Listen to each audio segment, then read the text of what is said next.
خواتین و حضرات کیسے ہیں آپ سب لوگ؟ امید ہے خیریت سے ہوں گے۔ جی ہاں، ماہنامہ آبکاری جو جناتوں کی دنیا اور انسانوں کی جسمانی بیماریوں، ذہنی الجھنوں اور روحانی مسائل کا حل ہے۔ آج اس میں ٹاپک ہے بد اثرات خبیث چیزیں فوری نکل گئیں۔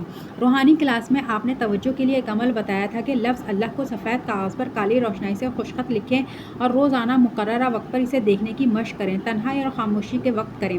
مزید جو تفصیل اور ہدایات آپ نے سنائی تھی ان کے مطابق بڑے اہتمام، ذوق اور شوق کی اللہ کی بڑائی کو ذہن میں رکھتے ہوئے تیار کیا۔ ایک پلاسٹک شیٹ سے لیمینیشن بھی کر لیا۔ جب لگانے لگی تو ذہن سے یکسائی نکل گئی کہ تنہائی والی جگہ پر لگانا ہے۔ جس کمرے میں ہم بہنیں سوتی ہیں وہاں ایک الماری میں چسپاں کر دیا۔ بڑی خوشی ہوئی کہ بس اب جب رات کو سب سو جائیں گے تب کیا کروں گی۔ جمعرات کے دن 10:30 بجے میں نے الماری پر لگایا۔ لگانے کے آدھے گھنٹے بعد میں نے محسوس کیا کہ میں جب بھی کمرے میں آتی ہوں تو کوئی کام دھیان سے نہیں کر سکتی۔ نظریں بے اختیار اللہ پر جا اٹکتی ہیں، حتیٰ کہ ظہر کی نماز میں نماز سے توجہ ہٹی اور نظریں وہاں جا اٹکی۔ پھر دوسرے کمرے میں جا کر نماز دوبارہ سے ادا کی۔ دوپہر کو ذرا آرام کی خاطر کروٹ میں کے بل لیٹی تاکہ میں وہاں نہ دیکھوں، لیکن ایک دم جیسے کسی طاقت نے مجھے اٹھا کر بٹھا دیا اور نظریں اللہ پر ٹکا دی۔ اب میں دیکھتی چلی جا رہی ہوں۔ میں گھبرائی، بہن کو بتایا تو کہنے لگی اتار دو۔ میں نے کہا نہیں، انہیں اتارنا نہیں، مجھے سکون بھی ملتا ہے۔ وہ زیر لب کہنے لگی یہ کیسا سکون ہے؟ پھر میں نے کہا میں اس کا چارٹ کسی اور رنگ میں کر دوں تاکہ تو اس نے مجھے کچھ جواب نہ دیا اور اپنے کام کرنے لگی۔ کوئی طاقت مجھے مڑنے پر مجبور کر رہی تھی۔ آخر کار میں اٹھی اور نظریں وہاں سے ہٹانا چاہتی تھی مگر میں نظریں ہٹا نہیں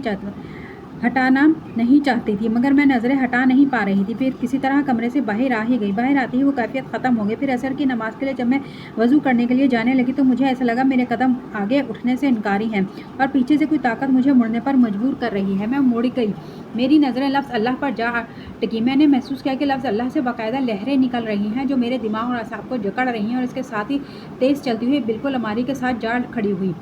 وہاں کتنی دیر کھڑی رہی مجھے نہیں معلوم۔ میں اپنی جگہ سے ہل بھی نہیں سکتی تھی، بلکہ آج بھی جب مجھے وہ وقت یاد آتا ہے تو میں کہہ سکتی ہوں کہ میں اپنے ہوش میں ہی نہیں تھی۔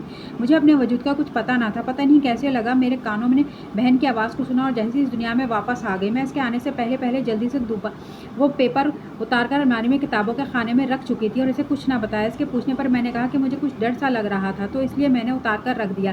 اگلے دن جمعے کو صبح نماز فجر کے بعد اعمال اور دعائیں وغیرہ پڑھ کر میں جاگتی رہی۔ گھر میں ہرمل کی دھونی دینے کا پروگرام بھی تھا۔ کل والی بات کا شائبہ بھی ذہن میں نہ تھا۔ صبح 9:30 بجے میں ڈرائنگ روم میں بیٹھی سورہ کہف پڑھ رہی تھی کہ میں نے محسوس کیا کہ گونج ہے جو زلزلے کی ہوتی ہے۔ میں نے خیال جھٹک کر سورہ مکمل کی مگر گونج بتدریج بڑھ رہی تھی۔ پریشانی میں پنکھوں کی طرف دیکھا مگر وہ ساکت تھے، البتہ پردے ذرا وقفے کے بعد ہلکے سے ہلتے تھے۔ کھڑکی باہر دیکھا تو ماحول سکون میں تھا۔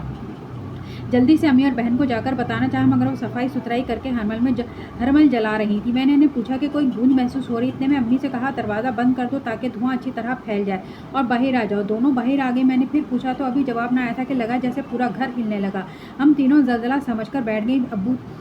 ابو تو لفظ اللہ کے راستے میں تھے۔ پھر ہم آہستہ آہستہ چلتے ہوئے کچن میں جانے لگے۔ اس دوران نوٹ کیا کہ پنکھے، فانوس اور دیگر اشیاء پرسکون ہیں۔ خوف و پریشانی، حیرانگی، گھبراہٹ سبھی کچھ تھا۔ پھر پتہ چلا کہ ہمارا کمرہ اور لاؤنج کی زمین اور صرف دروازے ہل رہے ہیں۔